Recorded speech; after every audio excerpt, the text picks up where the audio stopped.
Hello students, good morning to all of you. आज की video की शुरुआत करने से पहले आप सब लोग मज़े में होंगे और ऑनलाइन पढ़ाई कर रहे होंगे अपने घर में बैठे बैठे। इसी आशा के साथ आज हम स्टैंडर्ड 9 में हिंदी में बोथ मीडियम के लिए पढ़ाई करेंगे। कल के वीडियो लेक्चर में हमने काव्य 7 सूरदास के पद के बारे में पढ़ाई की थी। हमने सूरदास के पद काव्य के जो 2 पद दिए गए हैं उन दोनों पद की जो जानकारी है, जो समझूती है, वो प्राप्त की थी। आज मैं आप सबको इस पाठ से रिलेटेड थोड़े शब्दार्थ है वो नोट डाउन कराने वाली हूँ और जो स्वाध्याय के प्रश्नोत्तर है वो आपको लिखवाने वाली हूँ। तो आशा करती हूँ और एक सूचन भी करती हूँ कि आज आप सब लोग मेरे साथ साथ नोट डाउन करेंगे अपनी फेयर बुक में। ये काव्य 7 है, उसके जो प्रश्न के उत्तर है, इस काव्य में जो शब्द दिए गए हैं वो थोड़े कठिन है, इसीलिए आज मैं आप सबको स्वाध्याय के प्रश्नों के उत्तर लिखवाने वाली हूँ। अगर पाठ होता तो आप अपनी आसानी से अपने आप से प्रश्नों के उत्तर लिख सकते थे, लेकिन इस काव्य में जो थोड़े बहुत शब्द है वो कठिन है, इसीलिए मैं आशा करती हूँ कि आप सब लोग मेरे साथ स्वाध्याय के प्रश्नों के उत्तर नोट डाउन करेंगे। इस पाठ में हमने कल के लेक्चर में जो दोनों पद थे उनकी समझूती प्राप्त की थी। आज मैं फिर से जल्दी से आपको उसका रिवीजन करा देती हूँ। पहले पद में हम लोगों ने देखा था कि सूरदास कवि जी ने अपने और श्री कृष्ण के बीच में कैसा जो उन दोनों का भक्ति भाव है, श्री कृष्ण के प्रति कवि सूरदास का जो भक्ति भाव है उस पद का इन्होंने पहले पद में वर्णन किया है और दूसरे पद में उन्होंने श्री कृष्ण की बाल लीला का वर्णन किया है। तो जल्दी से मैं कल की समझूती आप सबको रिवीजन करा देती हूँ। कल हमने पहले पद में देखा था कि सूरदास जी कहते हैं कि श्री कृष्ण के सिवाय उन्हें और कहीं सुख नहीं मिलता है।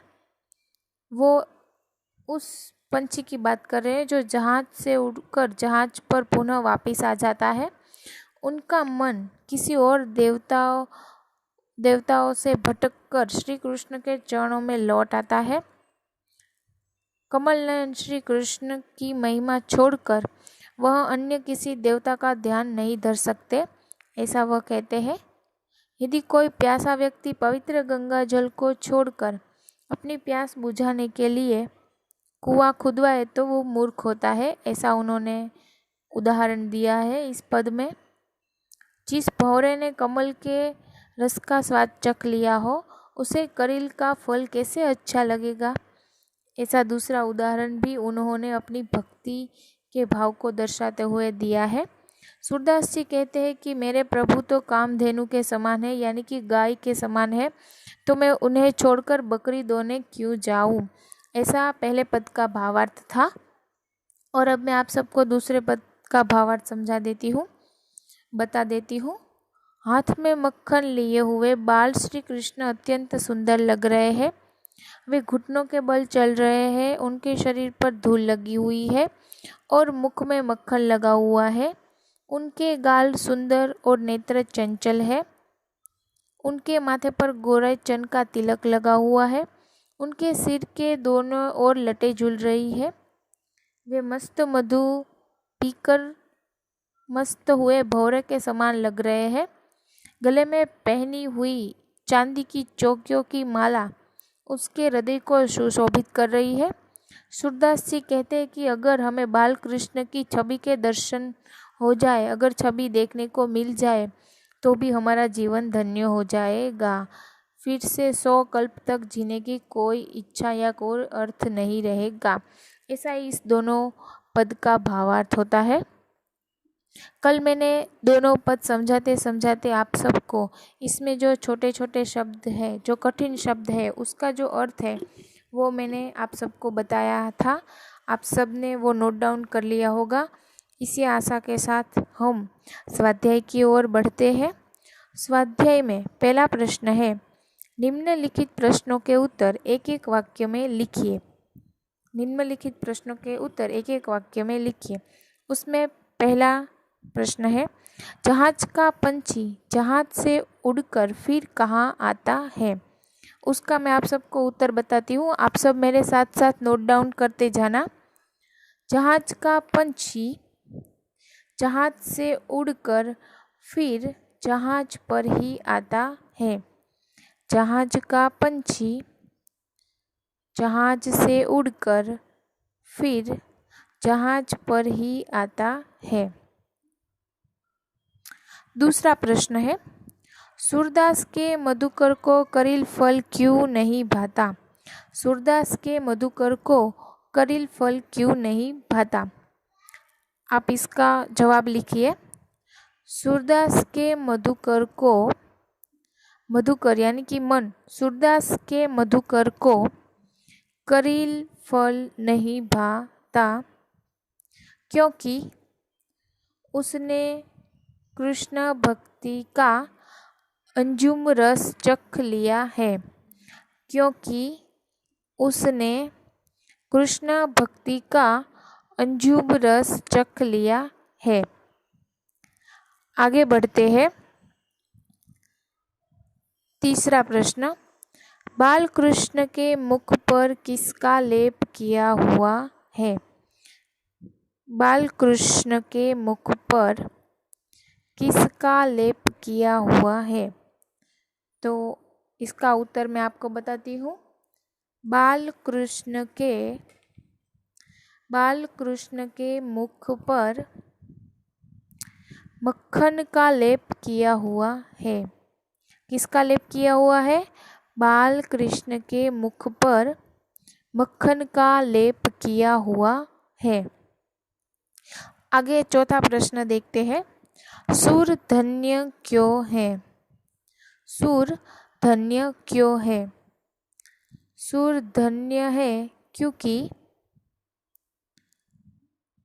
सूर धन्य हुए क्योंकि उन्हें श्री कृष्ण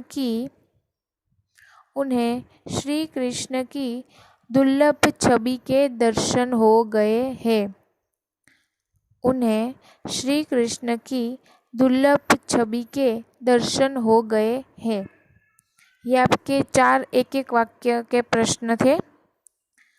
जहाज का पंछी जहाज से उड़कर फिर जहाज पर वापस आ जाता है। सूरदास के मधुकर को करील फल क्यों नहीं भाता है, क्योंकि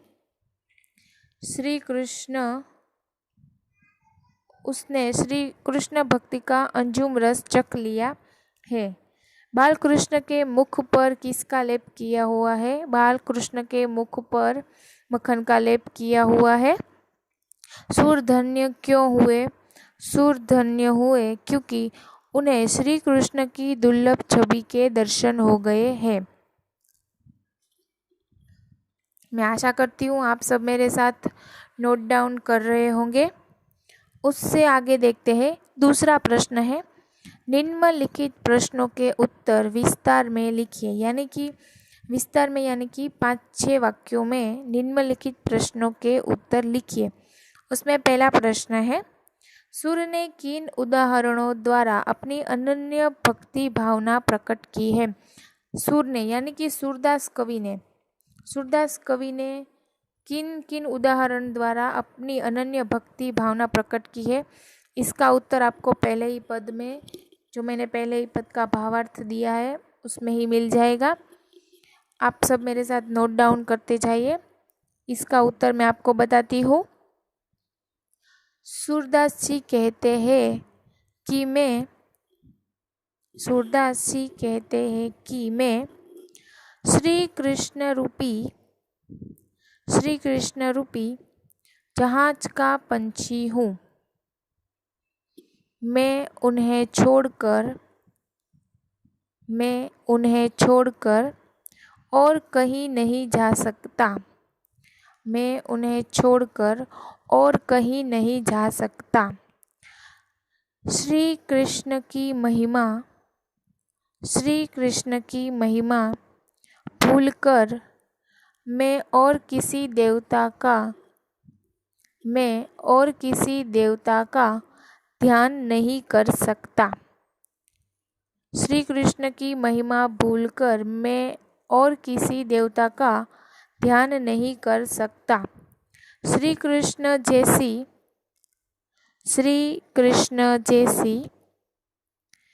गंगा का जल मिलने के बाद मुझे कुएं का जल पीने की चाह नहीं है। मेरा मन यानी कि मधुकर, मेरा मन श्री कृष्ण की भक्ति का अंजुम रस चखने के बाद अन्य किसी रस की इच्छा नहीं रखता। अन्य किसी रस की इच्छा नहीं रखता। मेरे प्रभु तो कामधेनु के समान है। मेरे प्रभु तो कामधेनु के समान है। उनको छोड़कर मैं बकरी का दूध दोहने क्यों जाऊं? प्रश्नार्थ चिन्ह। उनको छोड़कर मैं बकरी का दूध दोहने क्यों जाऊं? इस प्रकार सूरदास जी ने विभिन्न उदाहरण द्वारा अपनी अनन्य भक्ति भावना प्रकट की है। इस प्रकार सूरदास जी ने विभिन्न उदाहरणों द्वारा अपनी अनन्य भक्ति भावना प्रकट की है। मैं इस प्रश्न का उत्तर एक बार फिर से बता देती हूँ, आप सब देख लीजिए। सूरदास जी कहते हैं कि मैं श्री कृष्ण रूपी जहाज का पंछी हूँ। मैं उन्हें छोड़कर और कहीं नहीं जा सकता। श्री कृष्ण की महिमा भूलकर मैं और किसी देवता का ध्यान नहीं कर सकता। श्री कृष्ण जैसी गंगा जल मिलने के बाद मुझे कुएं का जल पीने की चाह नहीं है। मेरा मन यानी कि मधुकर श्री कृष्ण की भक्ति का अंजुम रस चखने के बाद अन्य किसी रस की इच्छा नहीं रखता। मेरे प्रभु तो कामधेनु के समान है। उनको छोड़कर मैं बकरी का दूध दोहने क्यों जाऊं? इस प्रकार सूरदास जी ने विभिन्न उदाहरणों द्वारा अपनी भक्ति भावना प्रकट की है। ये था आपके पहले सविस्तर प्रश्न का उत्तर। अब हम दूसरे प्रश्न देखते हैं। बालक कृष्ण के स्वरूप का वर्णन कीजिए। देखिए, ये प्रश्न है वो दूसरे पद से है, जिसमें सूरदास कवि जी ने बाल कृष्ण का वर्णन किया है। बाल कृष्ण के स्वरूप का वर्णन कीजिए। तो मैं अब आपको इस प्रश्न का उत्तर लिखवा देती हूँ, आप मेरे साथ नोट डाउन करते जाना। बालक श्री कृष्ण की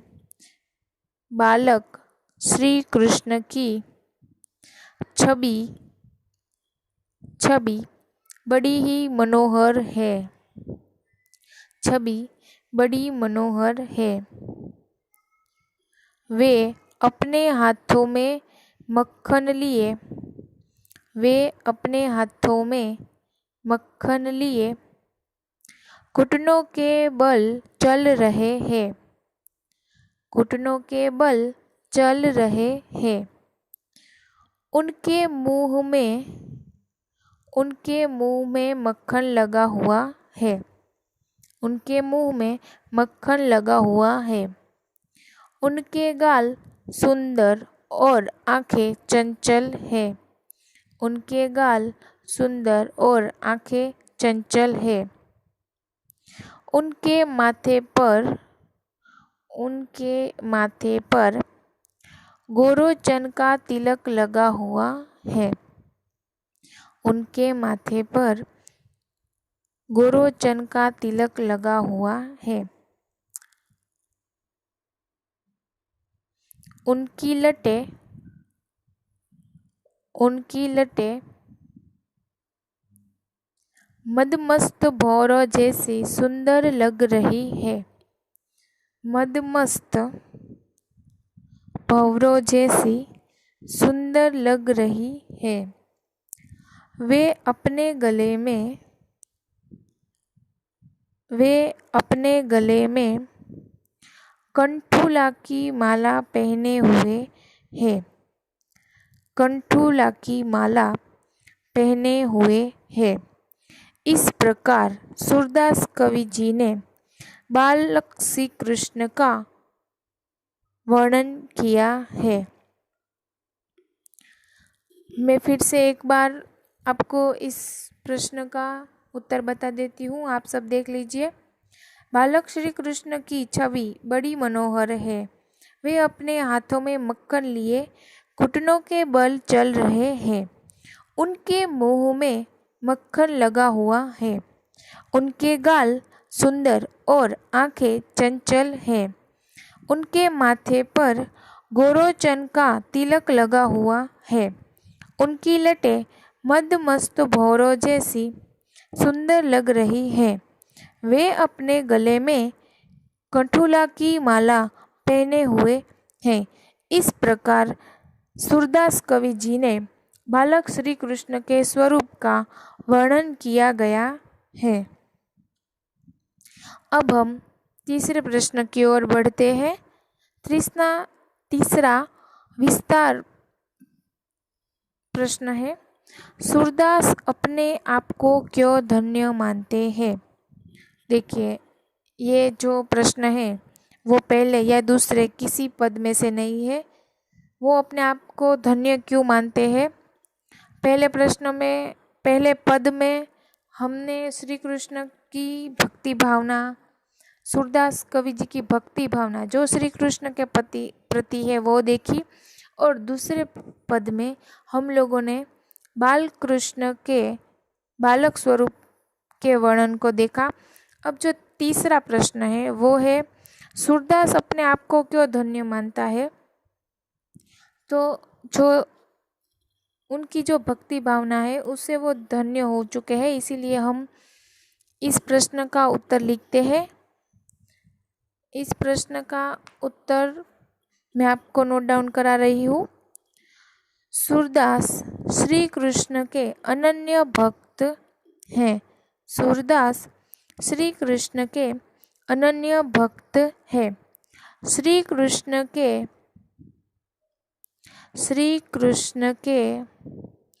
अन्यत्र श्री कृष्ण के अतिरिक्त वे अन्य किसी का ध्यान नहीं करते। श्री कृष्ण के अतिरिक्त वे अन्य किसी का ध्यान नहीं करते। श्री कृष्ण की मनमोहक छवि, श्री कृष्ण की मनमोहक छवि सदा उनकी आँखों में बसती है। श्री कृष्ण की छवि सदा उनकी आँखों में बसती है।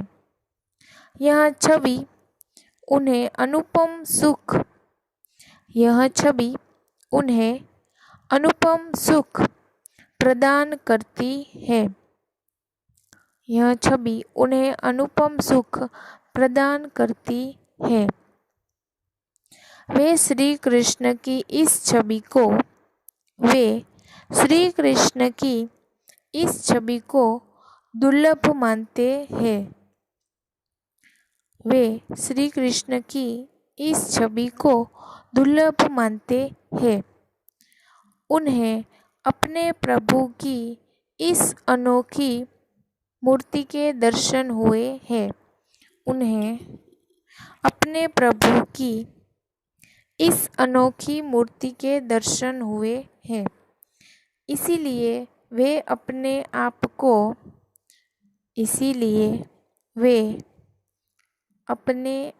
को धन्य मानते हैं। देखिए, तीसरे प्रश्न का भी उत्तर मैंने आप सबको लिखवा दिया है।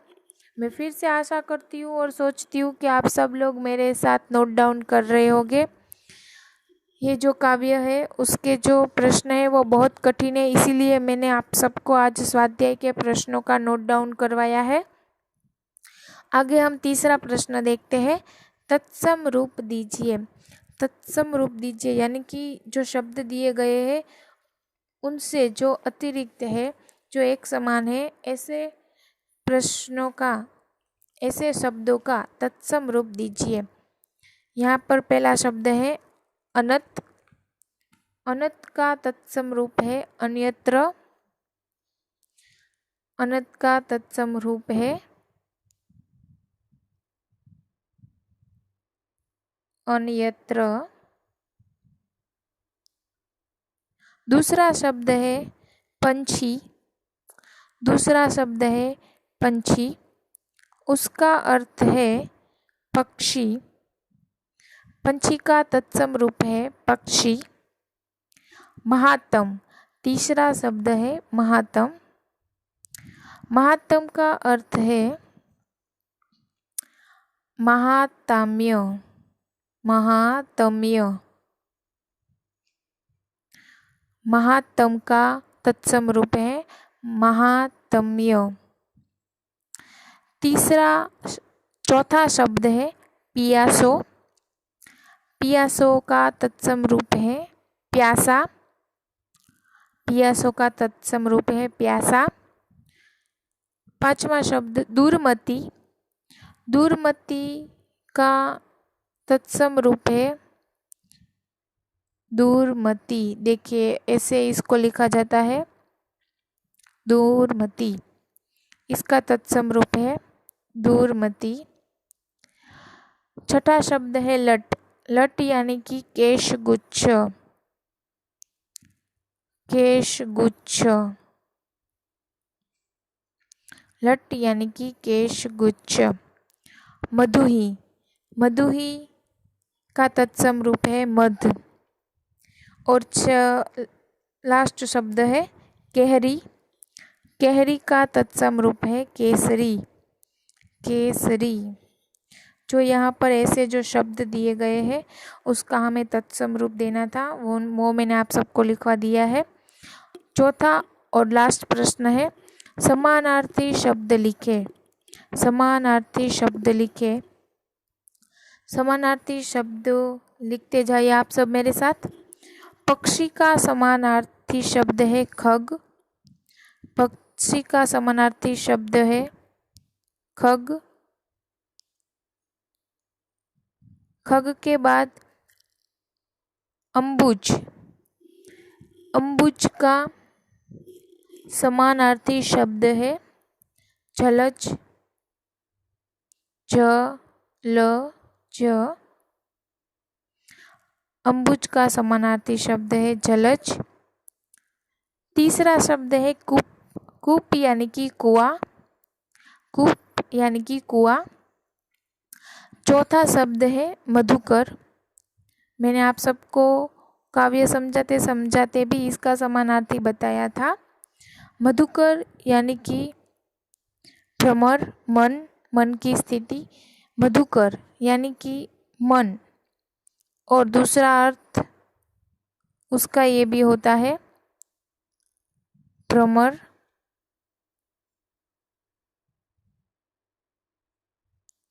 भ्रमर। मधुकर का अर्थ होता है भ्रमर। धेनु। धेनु यानी कि कामधेनु। इस काव्य में कामधेनु दिया गया है, लेकिन यहाँ पर धेनु दिया गया है शब्द, तो उसका अर्थ भी गाय होता है। धेनु का समानार्थी गाय। फिर छेरी, छेरी यानी कि बकरी, छेरी यानी कि बकरी, छेरी का समानार्थी है बकरी। नवनीत, नवनीत यानी कि मक्खन, नवनीत यानी कि मक्खन। फिर लोचन, उसके बाद का शब्द है लोचन, उसका मतलब होता है नयन, उसका मतलब होता है नयन। कंठ, कंठ यानी कि गला, उसके बाद है कंठ यानी कि गला। और जो लास्ट समानार्थी शब्द है वो है नख, नख यानी कि नाखून, नख यानी कि नाखून। तो ये चौथा प्रश्न था आपके स्वाध्याय का समानार्थी शब्द, वो भी मैंने आप सबको लिखवा दिया है। आज के इस वीडियो लेक्चर के अंत में मैं आशा करती हूँ कि आप सब ने मेरे साथ साथ ये जो स्वाध्याय है उसका नोट डाउन किया होगा। ये जो स्वाध्याय है वो मैंने आज आपको इसलिए लिखवाया है क्योंकि इसमें जो कि शब्द है वो आपके समझ में नहीं आ रहे होंगे, कई ऐसे कठिन शब्द है, इसकी वजह से आप सब लोग उत्तर ठीक से ना लिख पाए, इसीलिए आज मैंने आपको स्वाध्याय के बारे में लिखवाया है। तो मैं आशा करती हूँ कि आप सबको स्वाध्याय समझ में आ गया होगा और आप सब मेरे साथ नोट डाउन कर रहे होंगे। यही आज आपका होमवर्क था, आप मेरे साथ साथ नोट डाउन करते गए हैं, इसीलिए आपको स्वाध्याय जो है वो होमवर्क में हो गया होगा। ठीक है, thank you all of you.